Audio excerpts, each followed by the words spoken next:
Pelajaran yang ke-40. Berkata hukama. Hukama ni siapa? Orang-orang ahli, ha? Yang dan lagi ada banyak, dekat bawah ada 3 dan lagi. Dan lagi yang paling atas. Baik. Hukama ialah ahli hikmah, ya. Ahli ilmu lain, ya. Ahli hikmah lain. Ahli hikmah dia tahu meletakkan satu-satu perkara dalam situasi yang terpaling baik, pilihan yang terbaik. Meletakkan ilmu, dengan ilmu dia memilih sesuatu dengan pilihan yang terbaik dan terbijak.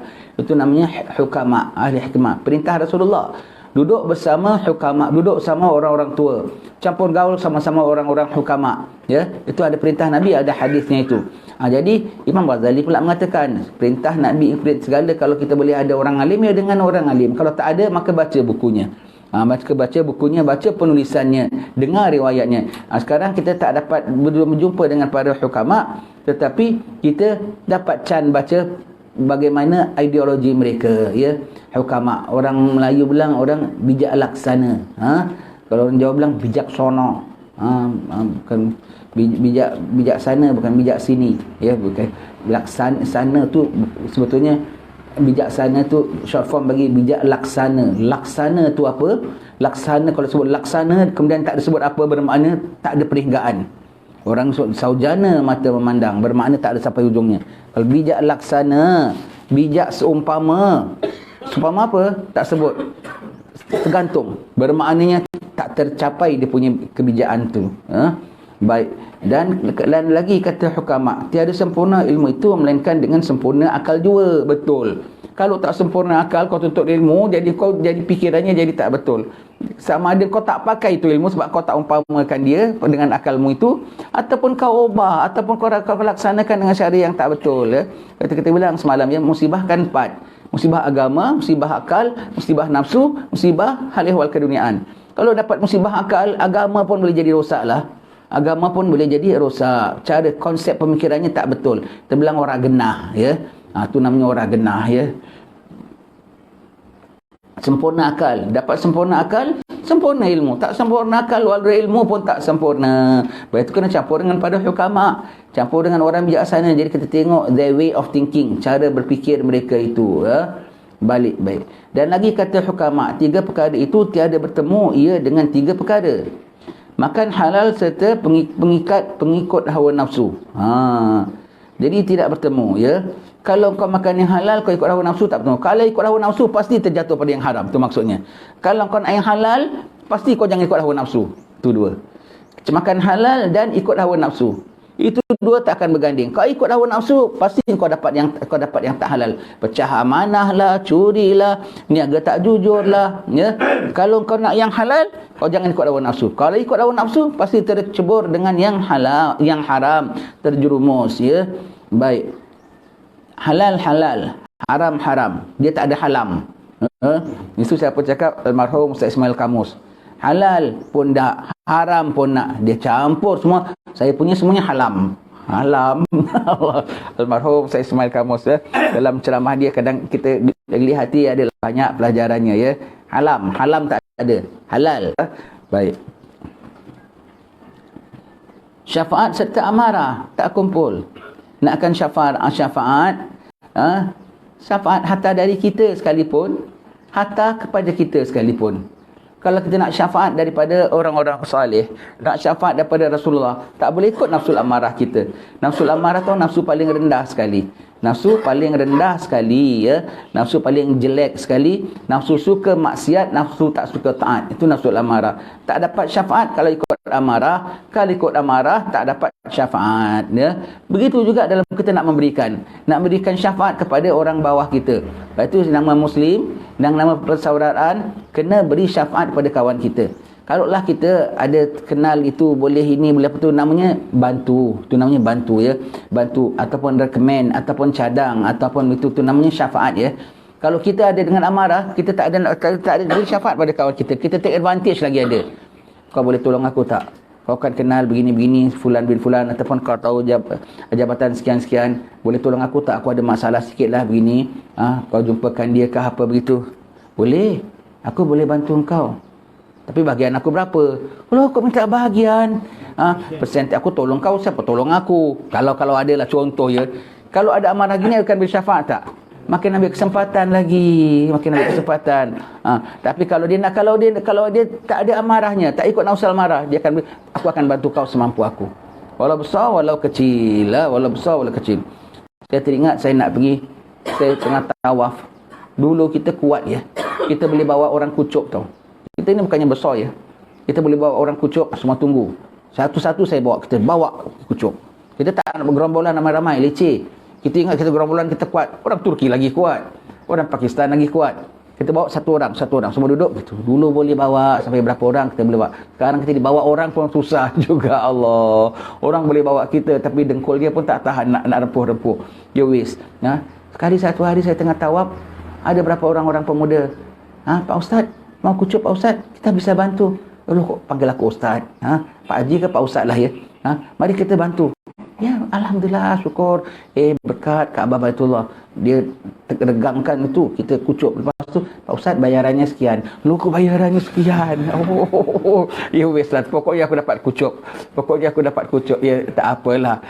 Tak apa, jangan tak banyak argue depan Kaabah. Jangan argue, jangan apa semua. Kemampu kau bagilah. Apa begitu. Tu, kalau ada amarah, tak ada syafaat. Sebab dia nakkan duit, dia tak dapat pahalanya. Kalau dia dapat pahala, jangan ikut amarah. Ada apa ya? Kereta ada blocking. Kereta siapa memblocking?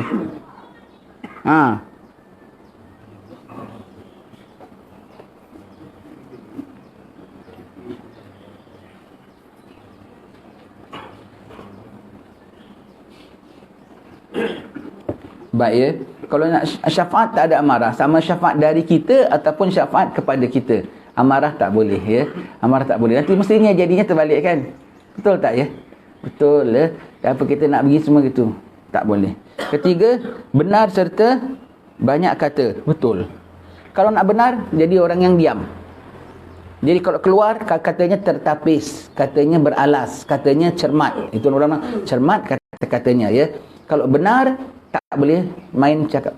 Kalau banyak cakap, pasti jatuh pada tak benar. Pasti ada bohongnya. Pasti ada dosanya. Ada termasuk di situ ya. Pasti banyak cakap orang elok ya. Baik. Ini pada hukamak punya ya. Pintar mereka ya, pintar mereka. Dia tengok benar dengan banyak kata. Mereka tu fikir satu situasi, mereka fikir bagaimana balance-nya, bagaimana selamatnya, bagaimana mengelaknya. Mereka tu ahli fikir ya, ahli fikir. Bendanya kecil-kecil aja kadang mereka cakap tetapi elok ya. Baik tu minta maaf tuan-tuan ya. Kalau nak cakap ni tak kuranglah ahli-ahli kita, ulama-ulama kita, kitab ni penuh dengan kata-kata hikmah. Kau ambil daripada orang putih punya, dah tentu dia punya konsep dia, istilahnya tak ada nasihat tanpa iman. Tu kita tambah lagi satu. Kalau tak ada iman, tak ada nasihat. Pokoknya semua yang menasihat adalah untuk tuju kepada Allah. Ad-dinun nasihat, agama tu ada nasihat. Maka nasihat adalah berpandu pada agama. Nasihat untuk bawa kepada agama. Tak ada agama, tak ada nasihat. Dah, senang cerita. Daripada orang yang lain kok untuk macam mana nak falsafah itu ini semua. Alah, berapa banyak daripada ulama-ulama Islam, cendekiawan cendekia Islam, kok kita ambil daripada yang tak iman pada Allah Subhanahu Wa Taala. Boleh Aristotle pun boleh jadi turtle. Begitu ya, Allah. Jadi turtle. Nanti yang otaknya tu disumbat sampai mentetel. Allah, macam-macam begitu. Dia tahu sujud tak? Dia tahu wuduk tak? Sudah tak payah. Kalau tak payah wuduk, kalau tak tahu wuduk tu bermakna ilmu itu serendah-rendahnya lah. Tahu wuduk tak? Tak tahu. Tahu istinja? Tak tahu. Dah tak tahu, yang lain tak payah ikut. Kenal Rabbul Alamin tak? Kalau tak kenal Rabbul Alamin, segala permasalahan dia tak kenal. Habis cerita. Tapi fikirannya bagus. Islam punya lebih bagus. Ulama Islam kita sekecil-kecilnya lebih bagus daripada cendekiawan mereka yang tak karuan. Hanya tumbuh banyak macam cendawan. Tetapi membawa orang melayang-layang jadi mengawan. Tak betul. Begitu ya. Jangan gusar, jangan rawan. Kita banyak ahli ilmuwan. Tapi dia bagus. Ya ke? Kita punya lagi bagus. Dah. Habis cerita ya. Itu ya. Kena faham tau. Islam number one. Saya suka tengok potong cakap sikit ya. Saya suka tengok dokumentari ya. Cerita orang putih lah yang bikin Build it big. Mereka bikin empangan sebesar-besarnya, bikin mega structure, bikin itu, bikin roket. Aku suka tengok. Saya kalau tengok, saya tengok, Allah. First kena cakap apa? Subhanallah. Kedua, kena puji. Wah, pintarnya orang Islam. Bagusnya orang Islam. Bijaknya orang Islam. Yang ni bikin bukan orang Islam lah, Tiongkok lah. Yang ni bukan orang Islam lah, Eropah lah. Kok yang kau puji orang Islam? Iyalah, yang bagus ni memang bagus, elok. Tapi orang Islam lebih bagus. Betul, aku dah nampak dia bagus, aku nampak orang Islam lebih bagus. Macam mana pun Islam lagi bagus. Kalau kau pergi sekolah, kau tengok, ini budak nombor berapa? Kok bagus gini jawapannya? Dia nombor 3. Kalau nombor 3 dah bagus, nombor 1 tak apa lagi. Jadi yang aku tengok mereka semua tu, kiranya tak number 1. Mereka nombor berapa? Below. Far below. Maka setiap kali kau nampak mereka cemerlang, kau tengok yang nombor 1 mesti lagi bagus. Kau kena faham. Macam mana pun, innal izzata lillahi wa li rasulihi wa lil mu'minin walakinnal munafiqina la ya'lamun. Kemuliaan itu hak Allah dan hak Rasul dan orang mukminin. Orang munafik tak tahu. Maka yang tahu jangan puji yang mereka. Bukan hak mereka itu semua kemuliaannya. Jadi kau tengok apa mereka bikin pun, Allah pintarnya umat Islam. Sebab dia nombor 1. Nombor 1 macam mana lebih pintar daripada yang nombor 2, nombor 3. Macam mana sekalipun. Betul tak? Jadi kita kalau tengok macam mana semua. Jadi kalau bilang, tapi idea mereka bagus, hikmah mereka bagus. Ya, aku tak nafikan lah bagus, tapi Islamnya lagi bagus. Dah, itu saja ukurannya. Ukuran saja. Kalau sampai istinja pun tak belajar, ya bagus tak? Kalau sampai soal kubur pun tak boleh jawab, ya bagus tak? Ya sudahlah. Itu saja ya. Dan lagi kata hukama, bermula yang terlebih pahit di dalam dunia itu daripada suatu 3 perkara. Subhanallah. Cerdik mereka ya. 3 perkara paling pahit dalam dunia. Apa dia? Empedu, lagi apa? Pil, lagi apa pahit? Kita tengok ya. Okay. Obat-obat akar, lagi apa? Bukan ya. Yang pertama, pahit ialah mendengar daripada perkataan yang tiada memberi manfaat. Pahit. Aku kena dengar sekali benda tak ada manfaat. Wasting time tau. Wasting time ya. Wasting time sekali ya. Wasting time begitu apa, dia mendengar perkataan tak bermanfaat. Penat buang masa aku dan aku kena fikir. Aku nak ambil manfaat, aku fikir sekali, fikir rupanya bendanya tak ada manfaat. Alamak, penat aku buang masa sekali ya. Pedih tu, pahit rupanya. Terlebih pahit mendengar benda yang tak ada manfaat. Apalagi bagi yang mencari bagi manfaat. Aku dengar cakap kau manfaat jadi lari. Aku dengar cakap engkau jadi aku tak dapat manfaat, bahkan aku luput manfaat. Tak berguna 1 sen. Itu kau cakap benda tak guna, kena pakai 1 sennya. Tak berguna, kena ada 1 sennya baru lengkap. Maknanya 1 sen pun tak ada nilainya, tak ada gunanya, tak berguna 1 sen. Baik. Mendengar perkataan daripada orang yang tiada berakal dan mendengar perkataan daripada orang yang tiada berigama. Allah, baru aku cakap tadi. Begitu orang tak ada akal cakapnya, kok begitu kita bilang pikirannya orang genah ya. Macam mana? Tak ada berakal, cakap ikut nafsu. Di situ 3. Nafsu, akal, hukum. Demi akal, nafsu kau taruh tepi. Wah, doyan, enak, seronok. Akal bilang bagus ke benda itu? Dia orang elak. Ya sudah. Demi akal, nafsu kau taruh tepi. Demi hukum, akal taruh tepi. Demi hukum bilang tak boleh. Tapi menurut pendapat saya, menurut kajian saya, sebagaimana saya sudah mendalami, akal kau taruh tepi, hukum bilang tak boleh. Ada dalil. Wis. Senyap saja begitu ya. Tapi jangan terbalik. Demi nafsu, akal dengan hukum kau taruh tepi. Ya Allah. Itu orang yang apa? Orang yang tiada berakal dan mendengar perkataan orang yang tiada beragama. Tak boleh ya, tak boleh. Mereka dah dengar daripada kita, tak apa.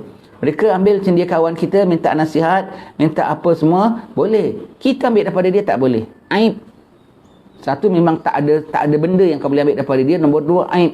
Kerana apa? Kita dah lebih daripada cukup ya. Kau sangkingkan tak tahu apa, kau masuklah mana masjid, mana surau, kau jumpa Pak Imam ke, Pak Bilal ke, Pak Noja ke, itu nasihat mereka lebih berharga. Paling tidak, mereka orang yang hadap Allah, mereka orang terpandu. Pandu apa? Dalam waktu mereka sembahyang, terpandulah. Mereka tahu kalau mereka ada berhadas, mereka bertaharah, terpandulah. Itu mereka terpandu tu. Mereka macam mana pun terpandu. Pak Imam, Pak Bilal, tak payah nak cari macam-macam ahli itu dan ahli ni. Itu dah lebih boleh nasihat kepada engkau. Sebagaimana dia tahu menghilangkan dia punya hadas, tahu macam mana dia tahu mentaharahkan diri dia, Allah Ta'ala letakkan dalam diri dia tahu mentaharahkan urusanmu. Tahu mengorganiskan. Sebagainya dia tahu organize waktu dia. Zuhur dia masih sembahyang, asar dia masih sembahyang. Begitulah dia boleh organiskan kau. Kalau orang yang tak ada kenal Allah Ta'ala, kau jangan harap dia tak ada organize, dia tak tahu buat apa semua. Hadas dalam diri dia pun dia tak tahu nak angkat. Organize waktu dia depan Tuhan dia pun dia tak ada organize. Kau nak minta nasihat dia organisekan kau, tak payah. Buang masa dan pahit sebetulnya kata pada hukama. Pahit cakap dia, nanti nasihatnya bukan kau ikut dia makin teruk. Dan di dalam hal kepapaan bagi orang yang tiada sabar, pahit. Kalau ada sabar, apa pun manis. Tetapi kalau tak ada sabar, apa sangat pahit, getir. Tak ingat Allah, getir. Allah. Tapi kalau ingat Allah, dalam kepapaan pun boleh tenang. Ingat Allah. Kalau tengah dalam tengah dalam stres, kewangan macam mana. Tak tahu kan? Allah tahu. Kau panggil Allah yang Maha tahu. Kalau sangkingkan tak tahu apa saja, kau duduk sendiri, kau panggil Ya Allah, Ya Allah, Ya Allah. Tak payah cakap pun, Ya Allah, hutang aku banyak, Ya Allah, sakit aku banyak, Ya Allah, masalah aku banyak. Dia tahu, sebab dia yang beri. Kau hanya panggil dia saja, Ya Allah, Ya Allah, Ya Allah, Ya Allah. Bantuan pertama datang ketenangan. Bantuan pertama datang ketenangan. Bantuan pertama datang iaitu apa? Serahkan pada yang Maha Kaya dan Kuasa. Itu dah kira bantuan. Itu dah kira big bantuan. Itu kau tak dapat, kau jangan harap dapat bantuan daripada banker, daripada apa semua tu belum bantuan dan bukan bantuan. Bantuan pertama datang ketenangan, bantuan datang ikut keredaan, bantuan lagi apa? Bertawakal, bantuan lagi apa? Daripada Allah Rabbul Alamin. Nanti Allah Ta'ala bukakan jalan. Panggil Allah, Ya Allah, Ya Allah, Ya Allah, Ya Allah. Nanti dapat bantuan, ya. Jam ni apa hidup apa mati? Kok macam dari tadi macam sama waktunya, betul ya? Oh, hidup. Kadang-kadang mati tau. Kita tengok dari tadi kita tak perasankan sambil cakap sampai tengok. Rupanya mati rupanya. Dah terlajak 20 minit. Allah. Dan kadang-kadang matinya mengejut. Kita tadi cakap hidup. Sekali tak tahu kita setengah separuh cakap. Jadi kita nampak pukul 7, 10 minit. Kita tengok lagi 7.20, mana dia bergerak. Rupanya mati pukul 7.21 umpamanya. Dari tadi kau tak bergerak-gerak. Rupanya sekarang dah dekat pukul 8 dah. Allah. Dia punya mati mengejut. Allah. Sudden death. Dan yang terlebih manis dalam dunia daripada suatu itu 3 perkara. Anak. Dapat anak manis, alhamdulillah, seronok, ya. Baik. Habis sementara belum dapat anak, ia manis dengan Allah. Apa yang kau belum dapat, kau dengan Allah. Dah. Ya. Kau dengar Rasulullah. Siti Aisyah, ya. Rasulullah cerita orang kalau mati anak 3, itu boleh beri syafaat kepada orang tuanya. Walau guguran sekalipun. Sahabat tanya sama Rasulullah, kalau 2 ya Rasulullah? Rasulullah bilang, walau 2 sekalipun. Sahabat bilang, agak-agaknya kalau aku takut Nabi, kalau siji ya Rasulullah, yang siji Rasulullah, apa, walau siji. Tetapi, apa, sahabat tak tanya. Kalau aku tanya 1 pun, Nabi akan bilang, walau 1. Siti Aisyah tanya. Rasulullah bilang 3. Siti Aisyah, kalau 2 ya Rasulullah, walau 2. Walau 1 ya Rasulullah, walau 1. Kalau tak ada ya Rasulullah, Siti Aisyah kan tak ada anak. Jadi yang ada anak, alhamdulillah. Yang tak ada anak, kau jangan duka cita. Siti Aisyah tu kesayangan Rasulullah, tak ada anak. Siti Aisyah, ya. Allah Ta'ala tak beri, Allah Ta'ala tak beri. Siti Aisyah bilang, kalau tak ada anak ya Rasulullah, aku jadi anaknya. Maknanya aku yang akan jadi pemberi syafaatnya, aku yang akan jadi pembelanya. Allah, Rasulullah sendiri akan jadi gitunya, ya. Kalau kita ada nasihat, kalaulah ada arwah bapa, kan boleh nasihat. Bapa tak ada, Rasulullah ganti bapaknya. Ya, selawat atas Nabi banyak-banyak, nanti dah tak dapat bantuan, ya. Begitu. Yang ada anak, manis dengan anak. Tak ada anak, ya dengan Allah. Dengan Allah, ya. Dengan Rasulullah, ya. Baik, yang manis yang pertama ialah anak. Yang kedua, mendengar perkataan yang baik-baik. Manis, tenang hati kita. Adem, ayem, tenteram. Begitu, ya. Kemudian yang paling manis lagi kekayaan. Allah. Kekayaan paling manis ialah kekayaan. Manis. Kena pandang hati. Kadang-kadang di dalam manis ada bahaya juga. Yang pertama, yang ketiga ada bahaya. Yang pertama, yang ketiga manis, ada bahaya, dan nak kena jaga-jaga, ya. Baik. Agak-agaknya lah kalau orang macam kita boleh terfikir macam gini tak? Nak boleh tergubah perkataan begini tak? Tak gubah juga, ya. Pelajaran yang ke-41.